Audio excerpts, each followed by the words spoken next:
జై సాయి మాస్టర్. శ్రీ సదాశివ బ్రహ్మేంద్ర స్వామి దివ్య చరితము, అధ్యాయం చతుర్థాధ్యాయం, పేజ్ నెంబర్ 73. శ్రీ సదాశివ బ్రహ్మేంద్రుని రచనలు. శ్రీ సదాశివ బ్రహ్మేంద్రుల వారు మౌనవ్రతాన్ని ఆచరించినప్పటికీ వారు చాలా ఆధ్యాత్మిక గ్రంథాలను సంస్కృత భాషలో రాశారు.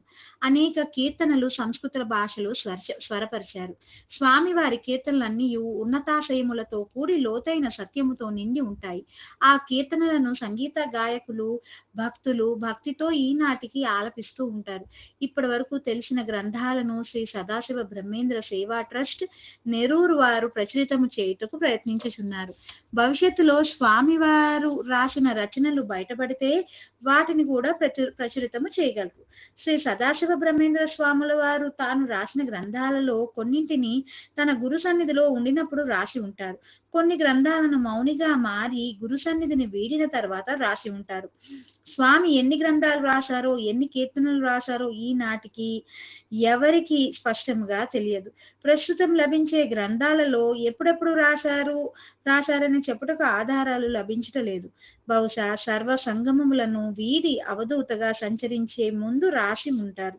స్వామి వారి వెంట శిష్యుడనని భావించిన నల్లకవి లేక నల్ల దీక్షితారు మరియు పూర్వాశ్రమంలో స్వామివారి భార్య కామాక్షి, పెద్ద సహోదరుడైన చంద్రశేఖరుడు కొంతకాలము స్వామి వద్ద ఉండి స్వామివారు ఇసుక మీద రాసిన తర్వాత ఆ శ్లోకాలను తాటి ఆకులపై ఎత్తి రాసినారు.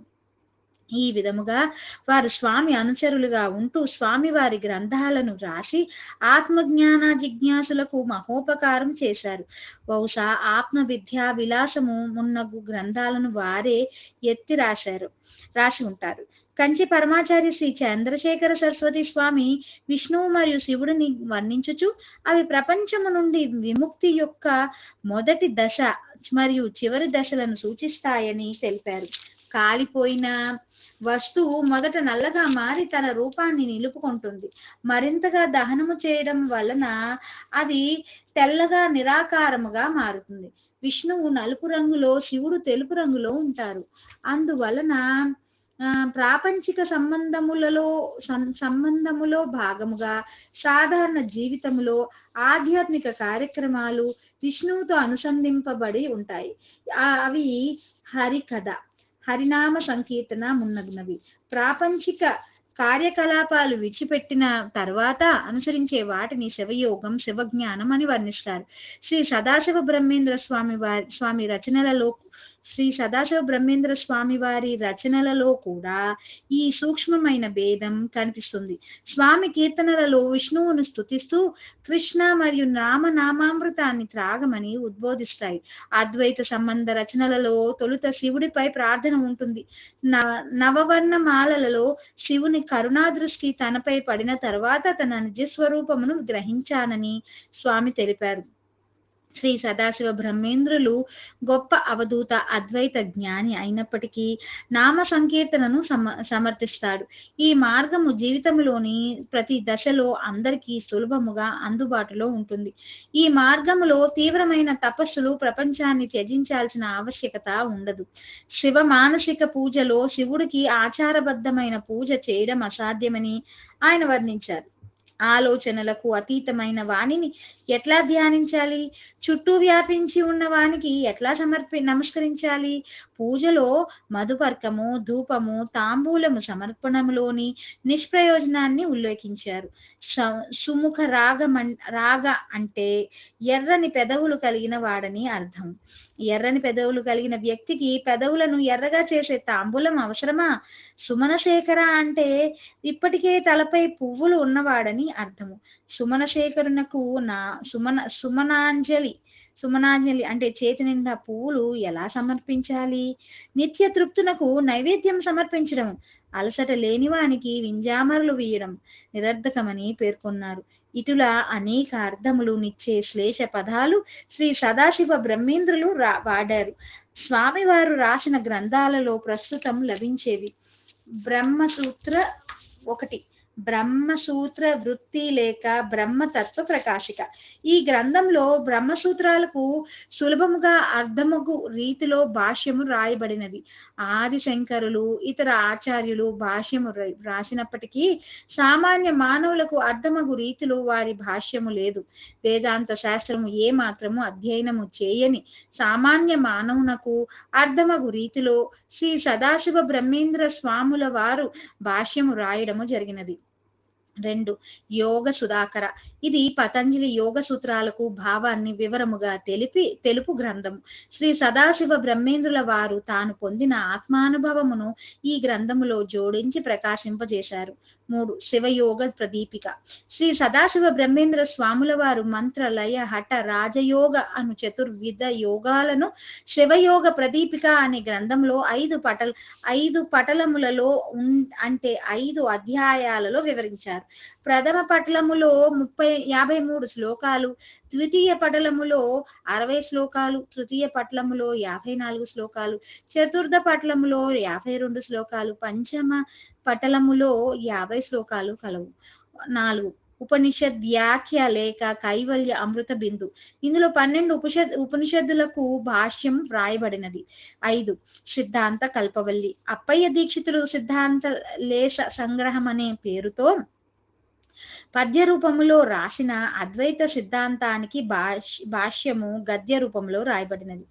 6. కేసరావళి. సిద్ధాంత కల్పవల్లికి భాష్యము కేసరావళి పేరుతో శ్రీ సదాశివ బ్రహ్మేంద్రులు రాశారు. 7. అద్వైత రసమంజరి. అద్వైత వేదాంతాన్ని 44 శ్లోకాలలో వర్ణించిన అద్భుత గ్రంథము. శ్రీ సదాశివ బ్రహ్మేంద్రుల శిష్యుడు శ్రీ నల్ల దీక్షితారు ఈ గ్రంథాన్ని రాసినట్లు కొందరు పండితుల అభిప్రాయం. 8. ఆత్మానుసంధానము. ఈ గ్రంథంలో ఆత్మను ఎట్లా ధ్యానించాలి అనే విషయము 36 శ్లోకాలలో వర్ణించబడినది. 9. ఆత్మ విద్యా విలాస ప్రథమ భాగము. ఇందులో 43 శ్లోకాలు ఉన్నాయి. రెండో భాగాన్ని పరిచయం చేస్తూ రాసిన శ్లోకాలు. 10. ఆత్మ విద్యా విలాస ద్వితీయ భాగం. ఇందులో బ్రహ్మజ్ఞాని యొక్క అనుభవాన్ని అతని నడతను వర్ణించడం జరిగినది. 11. శివ మానస పూజ. ఇందులో శివుని నిర్గుణ సగుణ రూప ధ్యానాన్ని వర్ణించడం జరిగినది. 12. దక్షిణామూర్తి ధ్యానం. ఇందులో 45 శ్లోకాలతో ఆది గురువు అయిన దక్షిణామూర్తి యొక్క నిర్గుణ సగుణ రూపాలను పురాణాలలో వర్ణించినట్లు దర్శింపజేశారు. తద్వారా సాధకుడు ధ్యానములో ఆది గురువు యొక్క దర్శనాన్ని పొందడానికి దోహదకారి అవుతుంది. 13. స్వప్నోదితం.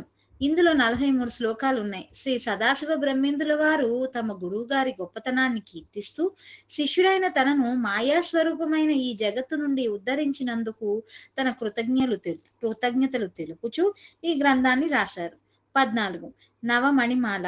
ఇందులో సదాశివ బ్రహ్మేంద్ర తన గురువైన పరమశివేంద్రులను కీర్తిస్తూ రాసిన శ్లోకాలు 10 ఉన్నాయి. 15. నవవర్ణ రత్నమాల. ఇందులో పరమశివుని కీర్తిస్తూ 13 శ్లోకాలు రాయబడినవి. 16. స్వానుభూతి ప్రకాశిక. ఇందులోని 11 శ్లోకాలలో ఆత్మసాక్షాత్కారానికి శివారాధన, గురువు అనుగ్రహ ఆశీస్సులు యొక్క ప్రాముఖ్యత వివరించబడినది. ఆత్మానుభవం పొందిన వ్యక్తి యొక్క స్థితి, వారి అనుభవాలను కూడా వర్ణించడం జరిగినది. 13. నియమనం. ఈ గ్రంథంలో దైవ సాక్షాత్కారం పొందడానికి మనో నియంత్రణ ఎట్లా చేయాలి అనే విషయాన్ని చెప్పడం జరిగినది. 18. పరమహంస చర్య. శిష్యులు, యతులు, భిక్షకులు, బ్రహ్మనిష్ఠులు, పరమహంసల లక్షణాలు, వారు అనుసరించాల్సిన విధి విధానాల గురించి వర్ణించడం జరిగినది. ఇందులో ఉపనిషత్తులు, పురాణాల నుండి కొన్ని అంశాలను ఉల్లేఖించడం జరిగినది. 19. కీర్తనలు. శ్రీ సదాశివ బ్రహ్మేంద్ర స్వామి ఎన్ని కీర్తనలను కృతిపరిచారో ఎవరికి తెలియదు. కానీ ప్రస్తుతం 23 కీర్తనలు మాత్రము లభ్యమవుచున్నవి. స్వామి సరళమైన సంస్కృత భాషలో భక్తి జ్ఞానములను ప్రబోధించుచు కీర్తనలను స్వరపరిచారు. 20. ఆత్మానాత్మాన వివేక సంగ్రహము. 21. బోధార్య ప్రకరణము. 22. సర్వ వేదాంత సంగ్రహము. 23. సూత సంహితా సంగ్రహము. 24. మనీషా పంచక వ్యాఖ్య. 25. రత్న దీదితి. 26 పుణ్య శ్లోక మంజరి, 27 గురు పరంపరా నామమాల. శ్రీ సదాశివ బ్రహ్మేంద్ర స్వామి పూర్వజన్మ. శ్రీ సదాశివ బ్రహ్మేంద్ర స్వామి పూర్వజన్మ గురించి శ్రీపాద శ్రీ వల్లభ సంపూర్ణ చరితామృత అనే గ్రంథంలో 3వ అధ్యాయంలో వర్ణించడమైనది. శంకర భట్టు దత్తప్రభు దర్శనార్థం కురువపురం వెళ్ళుచూ మధ్యలో బ్రాహ్మణుల ఇంట వంట చేసి జీవించే నిరక్షరుడైన మాధవ నంబూద్రి పరిచయము కాగా అతనిని కూడా వెంట తీసుకుని కురుపురం బయలుదేరాడు. వీరు చిదంబరం దగ్గర ఉన్న ఒక గుహలో ఉన్న పళనిస్వామి అనే పేరుగల వృద్ధ సాధువును కలుసుకున్నారు. అప్పటికి వారు వయస్సు 300 సంవత్సరాలు. పళనిస్వామి తన వద్దకు వచ్చిన శంకర భట్టు మరియు మాధవుని చూసి ఆనందపడి, నాయనా శంకర, నేను 10 దినములు తపస్సమాధిలో ఉండదలిచాను. ఆర్తులైన వారు ఎవరైనా వచ్చిన ఎడల నా తపస్సుకు భంగము కలగకుండా వారికి నా దర్శనము చేయించుము. పాము కాటుచే చనిపోయిన వారు ఎవరైనా వచ్చిన స్వామి యోగ సమాధిలో ఉన్నాడని, శాస్త్ర ప్రకారం చనిపోయిన వారి శరీరమును నదీ ప్రవాహములో విడిచిపెట్టుట గాని పూడ్చిపెట్టుట గాని చెయ్యాలి, ఇది నా ఆజ్ఞ అని చెప్పండి అని విన్నవించి పళనిస్వామి తపస్సమాధిలో కూర్చున్నారు. శంకర భట్టు మాధవులు ఎవరైనా పళని స్వామి దర్శనానికి వస్తే వారికి ప్రశాంతముగా స్వామి దర్శనం చేయించేవారు. రోజు 3-4 స్వామి దర్శనానికి వచ్చేవారు. మొదటి రోజు మాధవుడు వంట చేసే ప్రయత్నంలో వంట చెరుకు కొరకు దగ్గరలో ఉన్న కొబ్బరి చెట్టు మట్టను తీయగా మట్ట క్రింద ఉన్న త్రాచుపాము కరచగా మాధవుడు మరణించాడు. అప్పుడు పళనిస్వామి ఆజ్ఞను అనుసరించి శంకర భట్టు మాధవుని శరీరాన్ని భూమిలో పాతిపెట్టాడు.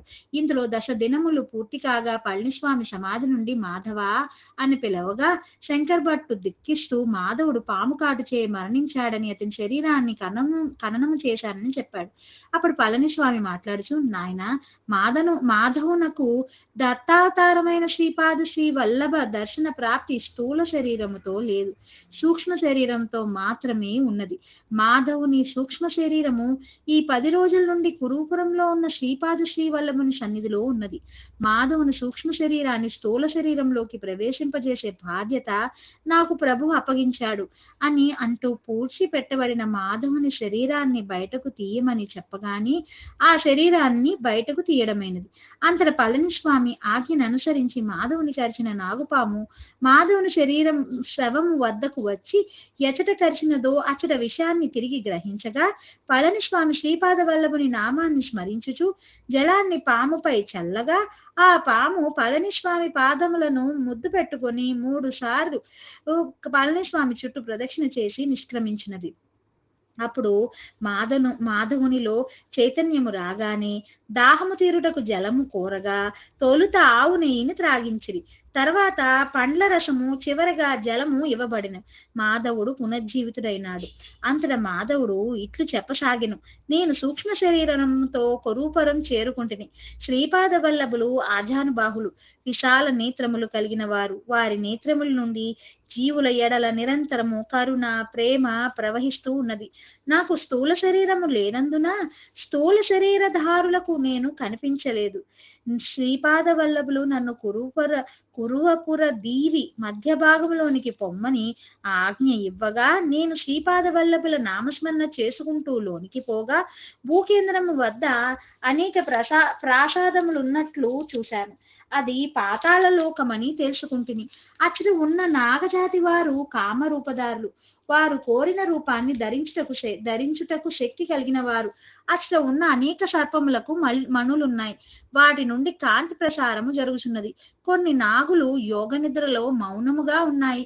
అందులో ఒక మహాసర్పమైన ఆదిశేషునిపై మహావిష్ణువు శ్రీపాద వల్లభ రూపములో పవళించి ఉన్నాడు. అక్కడ ఉన్న మహాసర్పములు వేదగానములు చేయుచుండగా స్వామి చిదానందముగా ఆ వేణుగానమును వినుచుండెను. అచ్చటి మహాసర్పములలో ఒక సర్పము నాతో, పూర్వ యుగములో ప్రభువు నేపాల దేశములో అత్రి అనసూయ పుత్రుడుగా దత్తాత్రేయ నామముతో అవతరించింది. తన అవతారాన్ని చాలించకుండా సూక్ష్మ రూపంలో నీలగిరి, శ్రీశైలము, సహ్యాద్రి మున్నగు చోట్ల సంచరిస్తూ ఉంటారు.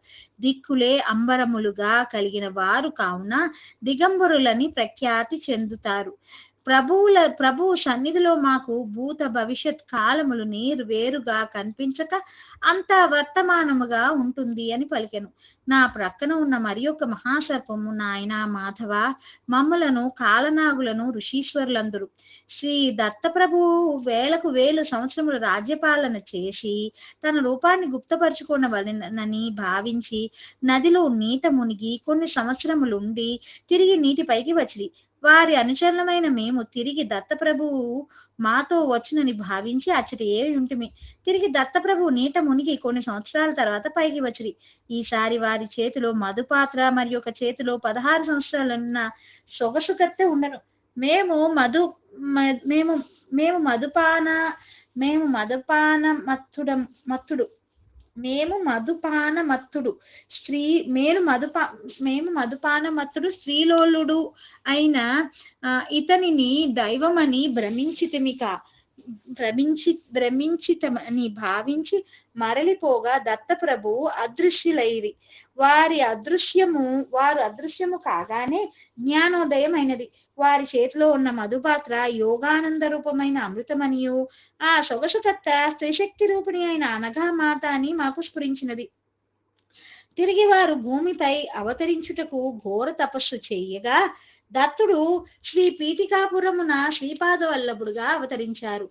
ఆనాడు చోట శ్రీ దత్తప్రభు స్నానార్థము నీట మునిగిరో అదే పరమ పవిత్రమైన కురువపురం.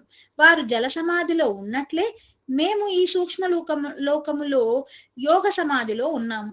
కౌరవ పాండవులకు మూల పురుషుడైన కురు అను మహారాజు జ్ఞానోపదేశం చేసిన పవిత్ర స్థలమే ఈ కురువపురం. నాయన మాధవ, కురువపుర మహత్యం వర్ణించ ఆ ఆదిశేషునికైనను తరము కాదు అని చెప్పాను. అంతటి నేను ఆదిశేషునిపై పవలించి ఉన్న శ్రీపాద వల్లభులకు ప్రణామము చేసి తిని శ్రీపాద వల్లభులు కరుణాంతరంగులై, వత్స, నా దివ్య దర్శనము గొప్ప అలభ్య యోగము. నీతో మాట్లాడిన మహాసర్పములలో ఒక మహాసర్పము రాబో శతాబ్దమున జ్యోతిరామలింగ స్వామి రూపమున అవతరించి జ్యోతి రూపమున అంతర్ధానమగును.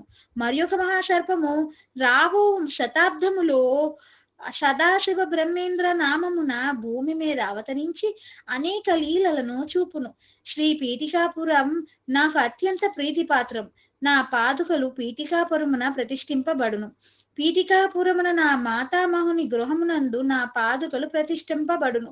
నా జన్మ కర్మలు దివ్యములు, రహస్యములు, గోపనీయములు. నీవు పీఠికాపురములో నా పాదుకలు ప్రతిష్ఠింపబడు స్థలము నుండి పాతాళము చేరి అచర తపోనిష్ఠలో ఉండే కాలనాగులను కలుసుకొని రమ్మనిది అని మాధవుడు దత్తప్రభువుల సందేశమును పళనిస్వామికి వినిపించెను.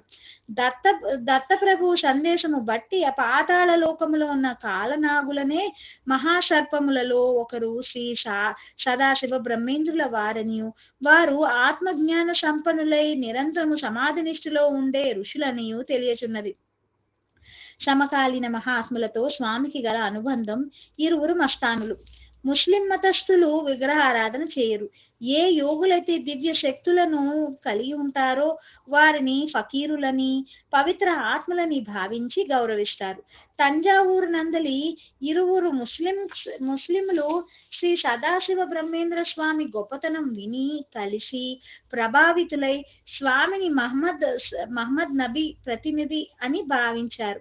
అప్పటి నుంచి స్వామివారు నిర్వాణ సమీద్ అని పిలుస్తూ అనేక సార్లు స్వామిని కలిసి ఆశీస్సులు కోరారు. వారు అల్లాను ఆరాధించినట్లే స్వామిని కూడా ఆరాధించేవారు. వీరు ఆధ్యాత్మికముగా ఉన్నత తలాలను అధిరోహించారు.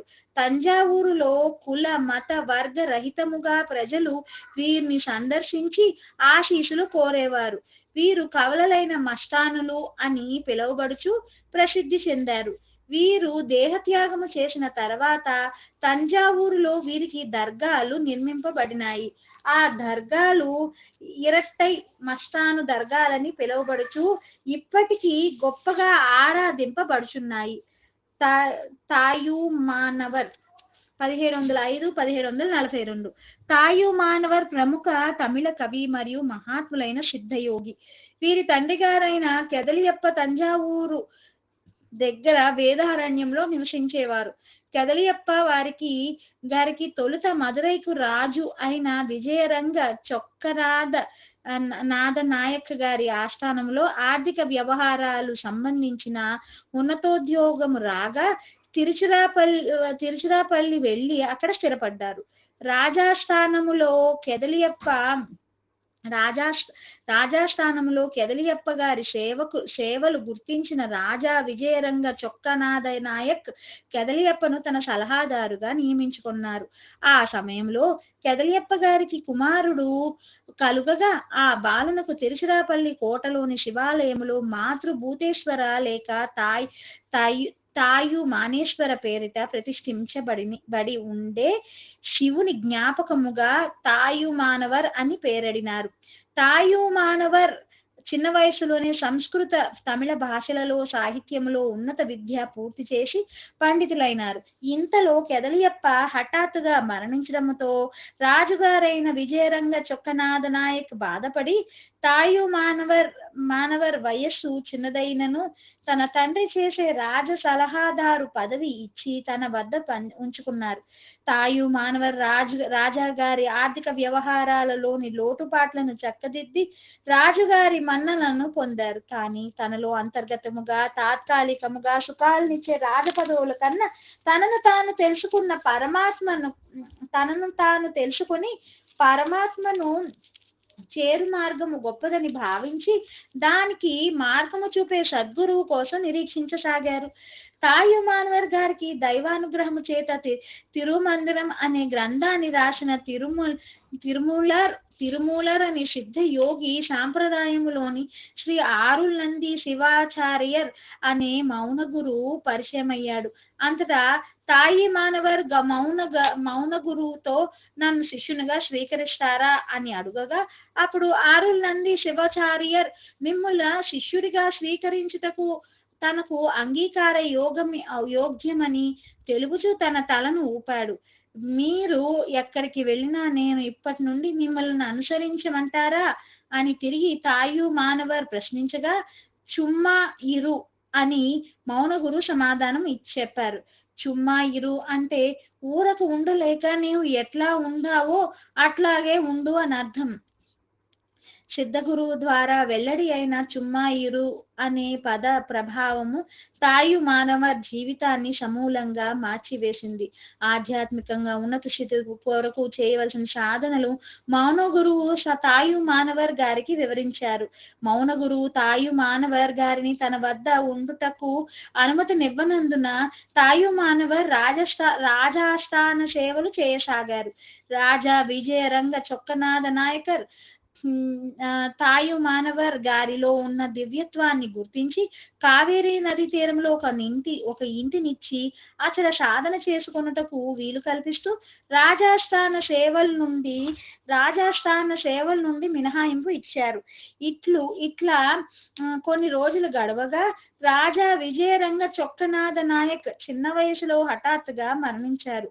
తర్వాత రాజా గారి భార్య అయిన మహారాణి మీనాక్షి రాజ్యపాలన చేపట్టినది.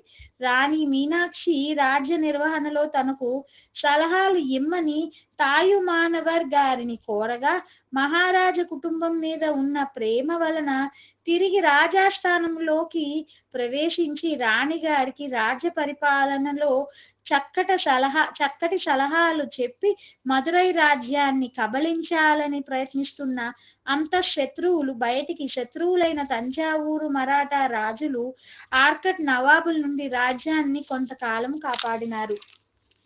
ఇంతలోనే రాణి మీనాక్షి తాయు మానవర్ మీద మనసు పడి తన కోరికను నివేదించగా విరక్తుడుగా ఉంటూ సదా పరమాత్మ యందు ధ్యాన నిమగ్నుడై తామరాకు మీద నీరు మాదిరిగా లౌకిక వ్యవహారములో వ్యవహరించుచున్న తాయు మానవర్ ఇక రాజాస్థానంలో ఉండుట క్షేమకరము కాదని భావించాడు. అంతటా తాయు మానవర్ తన అనుచరుడు మరియు పిన్ని కుమారుడు అయిన అరులయ్య సహాయముతో తిరుచినరాపల్లి కోటను వదిలి రామేశ్వరం వెళ్లి ఒంటరిగా ఉంటూ ధ్యాన సాధన కొనసాగించాడు. 1737 సంవత్సరంలో ఆర్కాట్ నవాబు చందా సాహెబ్ మాయోపాయముతో రాణి మీనాక్షిని ఓడించి పదవీ భ్రష్టత చేసి కారాగారములో వేయగా ఆమె విషము తీసుకుని ఆత్మహత్య చేసుకోవడంతో మదురైలో నాయక్ రాజుల పరిపాలన ముగిసినది. ఈ విషయము విన్న తాయు మానవర్ బాధపడి తన పూర్వీకుల స్వస్థానమైన ఈ వేదారణ్యము వచ్చారు. అక్కడ బంధువులు తన గురువు సలహా మీద ఒక కన్యను వివాహమాడినాడు. వివాహానంతరము ఒక కుమారుడు జన్మించగా భార్య మరణించడము జరిగినది. తాయు మానవర్ తన కుమారుని సంరక్షణ బాధ్యత తన పెద్దన్నకు అప్పగించి చిదంబరము వెళ్ళాడు. అక్కడి నుండి అనేక క్షేత్రములు సందర్శిస్తూ చివరకు రామేశ్వరం చేరాడు. పుదుకొట్టై రాజా రఘునాథరాయ తొండమాన్ గారి ప్రమేయముతో శ్రీ సదాశివ బ్రహ్మేంద్ర స్వాముల వారిని కలిశారు. అంతట స్వామి మౌనమే పరమశాంతి, మౌనమే ఆనందము, మౌనమే సద్విద్య అని సందేశాన్ని ఇసుకపై వ్రాసి తెలుపగా తాయు మానవర్ అపరిమితానందానికి గురి అయ్యాడు. తాయు మానవర్ శ్రీ సదాశివ బ్రహ్మేంద్ర స్వాముల వారు సద్గురు అని భావించి స్వామికి సాష్టాంగ దండ ప్రణామములు చేశారు. మౌనముతో స్వామివారిచ్చిన సందేశము, నయన దీక్ష ఆశీర్వాదములు తాయు మానవర్ గారికి పూర్ణ యోగ సిద్ధిని పొందుటకు అంటే సహజ సమాధి పొందుటకు దోహదపడినది. సిద్ధ యోగిగా మారిన తాయు మానవర్ స్థిత ప్రజ్ఞుడైనాడు. మహారాజా శ్రీ విజయరాఘవనాథ రాయ తొండమాన్ రత్నాలు పొదిగిన కంబడిని తాయు మానవర్ గారికి బహుకరించగా తాయు మానవర్ ఆ కంబడిని ఒక వృద్ధ పేద మహిళకు ఇచ్చారు. ఈ విషయాన్ని విన్న మహారాజా శ్రీ విజయనాథరాయ తొండమాన్ బాధపడి రత్న కంబడి గురించి తాయు మానవర్ గారిని అడుగగా తాయు మానవర్ జగజ్జనని అయిన అఖిలాండేశ్వరికి బహుకరించానని చెప్పాడు. అది వారి సమదృష్టిని తెలుపుతుంది. తాయు మానవర్ తాను అనుభవపూర్వకంగా పొందిన ఆత్మజ్ఞానాన్ని అద్భుతంగా వర్ణిస్తూ గీతాలు వ్రాయడం జరిగినది. వారి గీతాలన్నీ శివభక్తి జ్ఞాన వైరాగ్యములను ప్రబోధించుచు శైవ సిద్ధాంతాన్ని బలపరుస్తాయి. తాయు మానవర్ నిరంతరం ఆత్మనిష్టలో ఉంటూ చుమ్మాయిరు అంటే నీ సహజ నిష్ట అయిన ఆత్మనిష్టలో ఉండమని ఇతరులకు బోధించేవారు. వీరు రాసిన గీతాలలో ప్రస్తుతం 1454 గీతాలు మాత్రము లభ్యమవుతున్నాయి. శ్రీ తాయు మానవర్ 1742 సంవత్సరంలో అతి చిన్న వయసులో పరమాత్మలో ఐక్యమై విదేహముక్తిని చెందారు. తాయు మానవర్ రాసిన గీతాలు భక్తి జ్ఞాన రస ప్రబోధకాలని బోధిస్తూ ఈ మధ్య కాలంలో జీవించిన రమణ మహర్షి సైతం అభినందించారు. రమణ మహర్షి నేను ఎవడను అనే గ్రంథంలో 25వ ప్రశ్నలో జ్ఞాన దృష్టి అంటే ఏమిటి అనే దానికి సమాధానము చెబుతూ ఓరక ఉండుట లేక ఆత్మస్వరూపమునందు మనస్సు లయము చేయుట అని చెప్పారు. అక్షరమణమాలలో చుమ్మా ఇరు అనే మాట వచ్చినది. అక్షరమణమాలలోని 31వ పద్యంలో సుగక్కడల్ పొంగ చొల్లునర్ వడంగ చుమ్మా పొరుందిడంగ్ అరుణాచల సుఖసంద్ర ముప్పొంగ వాంగ్మనము లడంక యూరక నమరుమం అరుణాచాల. ఆత్మనిష్టలో ఉన్నప్పుడు లోపల ఆనందానుభవము పొంగుతుంది. ఆ ఆనంద సముద్రములో వాక్కు మనసు అనగగా మౌనముగా ఉండడము అదే చుమ్మాయిరు. 37వ పద్యములో సోంబియాయ్ చుమ్మా సుగమున్ గిడిర్ చోల్ వేరేన్ గది అరుణాచల సోమరియైతిని మిన్నని సుఖనిద్ర కన్నవే రేది గతి అరుణాచల. ఊరక ఉంటూ సుఖముగా ఉండమని ఇచ్చట చెప్పారు. మురుగునార్ పై పద్యానికి వ్యాఖ్యానించుచు జాగ్రత్త సుషుప్తిలో ఊరక ఉండుటయే చుమ్మాయిరు అని చెప్పారు. జాగ్రత్త అవస్థలో మనసును క్రియాశీలమై ఉండును. సుషుప్తిలో మనోబుద్ధులు అణిగి ఉంటాయి. జాగ్రత్త అవస్థలో కూడా ద్రష్ట భావన లేకుండా శరీర మనోబుద్ధుల ద్వారా జరిగే కార్యక్రమాలు తనవి కానట్లు ఉదాసీనముగా కర్తవ్య భావన లేకుండా ఉండడము చుమ్మాయిరు. చుమ్మాయిరు స్థితికి అత్యుత్తమ ఉదాహరణ మార్జాల కిశోరము.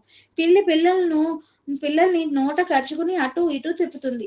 పిల్లి నోట్లో పిల్ల మెడ ఇరుక్కుని ఉంటుంది, కానీ పిల్లి అరువదు. తన తల్లి రక్షణలో సురక్షితముగా ఉన్నానని పిల్ల భావించి భయరహితముగా, ఆనందముగా, శాంతముగా, మౌనముగా ఉంటుంది. అట్లే జ్ఞాని కూడా దైవం యొక్క రక్షణలో ఉన్నానని భావించి తన శరీర మనోబుద్ధుల ద్వారా జరిగే పనులు నావి కావని కర్తవ్య భావన లేని స్థితిలో శాంతముగా, ఆనందముగా, మౌనిగా ఉంటాడు. రమణ మహర్షి బోధించిన నేను ఎవరు అనే విచారణ మార్గం అంతిమముగా చుమ్మాయిరుతోనే ముగుస్తుంది.